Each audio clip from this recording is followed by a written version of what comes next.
Terima kasih pemirsa, Anda masih menyaksikan iNews Sore bersama saya Diandra Mukni.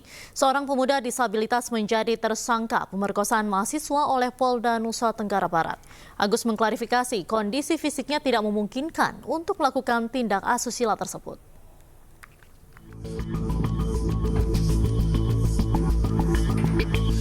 Iwas alias Agus Buntung, 21 tahun, seorang penyandang disabilitas ditetapkan sebagai tersangka pemerkosaan terhadap dua wanita oleh Polda Nusa Tenggara Barat.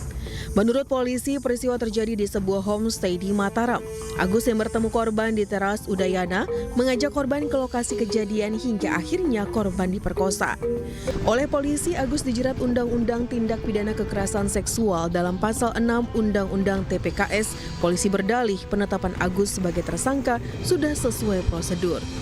Sementara Agus mengaku tindakan asusila tersebut tidak mungkin dilakukan dengan keterbatasan kondisi fisiknya. Kita sudah melakukan serangkaian kegiatan pemeriksaan saksi-saksi. Kita juga sudah menghadirkan ahli yang kemudian berdasarkan kesaksian ahli tersebutlah kita meningkatkan status yang bersangkutan dari saksi menjadi tersangka. Modusnya apa, Bu? Tadi saya sampaikan sebagaimana unsur pasalnya bahwa dia menggerakkan seseorang untuk mau melakukan suatu tindakan yang dia kendaki sehingga orang kemudian tergerak karena kemudian ada unsur menekan suatu kondisi yang kemudian merasa takut sehingga tidak bisa kuasa untuk menolak keinginan yang bersangkutan.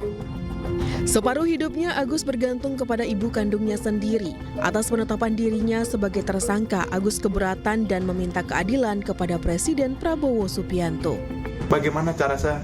Dan itu kan kalau memang terjadi gitu, dia bisa melawan, bisa mendorong dan bisa dan sebagainya. Kenapa kok bisa begini? Jadi saya memohon untuk para rekan TV atau semuanya, untuk masyarakat se-Indonesia memohon untuk membantu dia biar saya bisa kembali seperti semula dan mungkin memotivasi untuk diri saya. Mungkin kalau bisa lagi untuk Presiden Prabowo memohon agar mungkin saya ingin ketemu sama Bapak. Sementara keluarga Agus berkeyakinan bahwa putranya tidak melakukan hal yang disangkakan.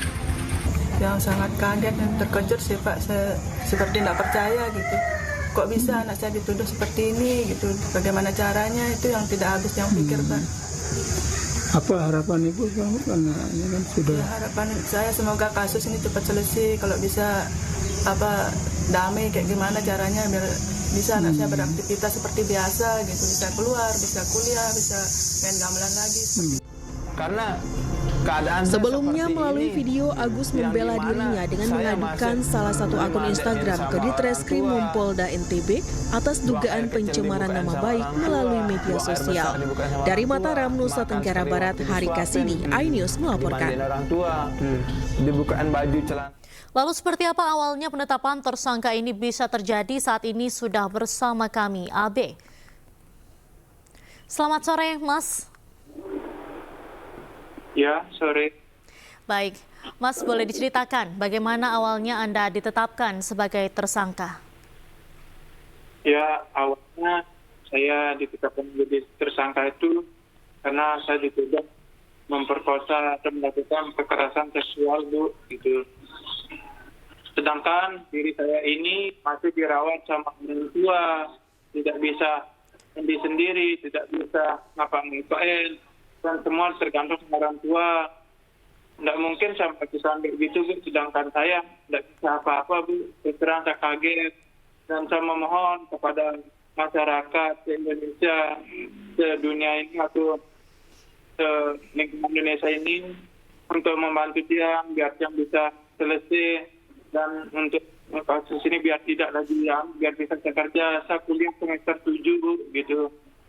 Baik. Dan sekarang saya kuliah tidak dikasih keluar. Dan saya memohon kepada Presiden Prabowo yang terhormat agar bisa membantu dia yang ingin ketemu sama Bapak, meluangkan waktu saya dan memberikan kesenian saya. Juga saya sangat sedih begini, Bu, memohon biar cepat bisa selesai gitu. Saya capek di rumah, tidak boleh kemana-mana gitu. Saya sedih sekali, Bu, gitu.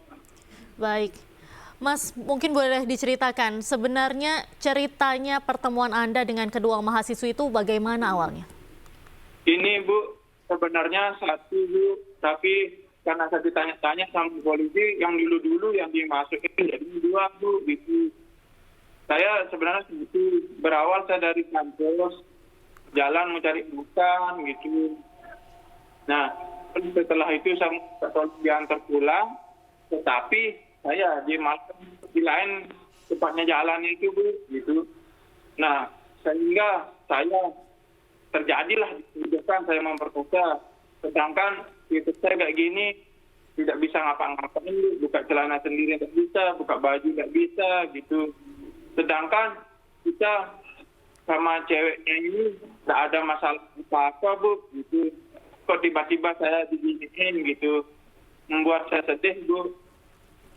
Baik, Mas Abe, mungkin langkah apa saja yang sudah diupayakan untuk membuktikan bahwa Anda ini tidak bersalah? Kalau tiang hanya berpegangan kepada satu, yang pertama percaya namanya Tuhan, dan yang kedua saya berpegang erat, saya kadang kayak gini berjanji dan tidak mungkin melakukan kayak gitu Bu, karena saya sendiri masih dirawat sama orang tua saya dan saya tidak bisa ngapain Bu gitu, masih dibukain baju celana sama orang tua gitu. Masa saya mau perkosa, kan dia bisa melawan atau bisa mendorong atau bisa apa gitu. Dan tidak ada kekerasan ataupun apa yang dituduhkan kan kekerasan, pemerkosaan, kekerasan seksual itu membuat saya sedih Bu gitu dengan keadaan saya seperti ini. Seperti logikanya dengan keadaan saya kayak gini, masa saya memperkosa orang sedangkan saya tidak bisa buka baju celana, kan tidak mungkin sekali Bu gitu.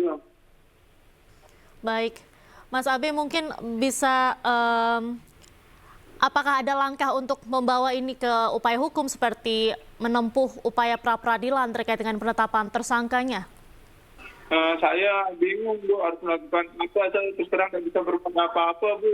Makanya saya mohon uang kepada seluruh Indonesia gitu, terutama Pak Presiden Prabowo yang terhormat, tolong dibantu saya karena saya terus terang kaget dan tidak bisa ngapa-ngapain, ini hanya bisa diam aja gitu. Mohon bagi yang bisa bela tiang, tolong dibela gitu. Karena tiang sangat kaget Bu, benar sangat hancur Bu, makanya tiang sangat tidak bisa kerja, tidak bisa kuliah, tidak bisa kemana-mana Bu. Sedangkan tiang seorang seniman juga Bu, saya bisa main gamelan, saya berharap diundang di TV untuk memberi motivasi gitu. Memohon sekali Bu, biar dibantu dengan kasus ini biar selesai gitu Bu. Terserah saat ini saya di rumah, tidak dikasih kemana-mana selama 20 hari gitu. Saya terus terang di kamar aja merenung sakit kepala saya Bu, dengan saya ngomong apa-apa Bu, yang penting saya sangat sedih sekali Bu. Mohon bantuan untuk seluruh Indonesia, tolonglah, masa selogikanya itu keadaan saya kayak gini tidak mungkin saya melakukan gitu Bu. Sedangkan saya tidak bisa buka baju, buka celana Bu, benar Bu. Baik, terima kasih banyak Mas Abe sudah bergabung dengan Ainus Sore hari ini, semoga sehat selalu Mas. Ya, makasih Bu.